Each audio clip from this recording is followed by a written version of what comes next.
I want to slow something down with you today and unpack it fully. Now, this isn't a big leadership failure lesson. It's not some sort of dramatic moment. It's actually something way quieter than that. It's one of these things that we do so quickly and so naturally that most of us don't even notice that it's happening. And yet it shapes far more than we ever realize. I'm talking about when we quietly decide we know exactly who someone is. So we tell ourselves things like, man, that person is sharp. They're solid. They're so dependable. Or maybe we say things like, they're not quite ready yet. They need some direction. And see, once those thoughts land, it feels settled and true.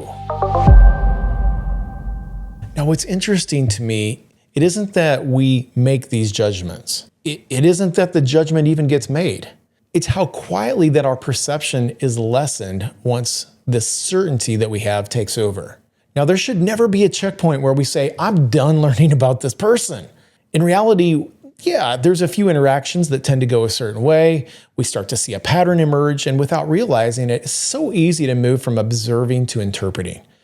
Now, from that point on, we're not really watching anymore, we're determining. And when somebody speaks up, you hear it through the label that you've already assigned about them.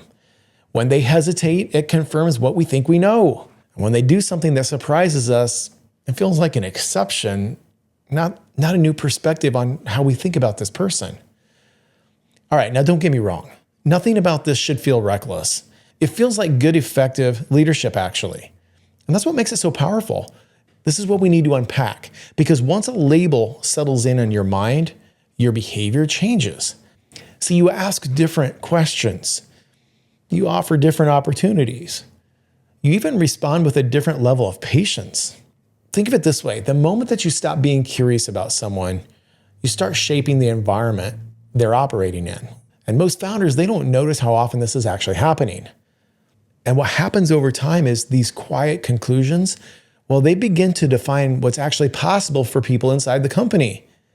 Now, if you're being honest, there are probably names coming to mind right now. People you feel very certain about.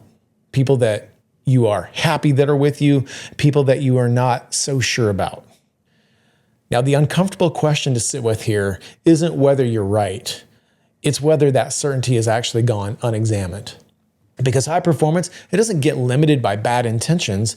It's actually limited when certainty settles in and curiosity leaves the room. And most of the time, it's happening more than leaders ever realize. And that's what we're thinking about today.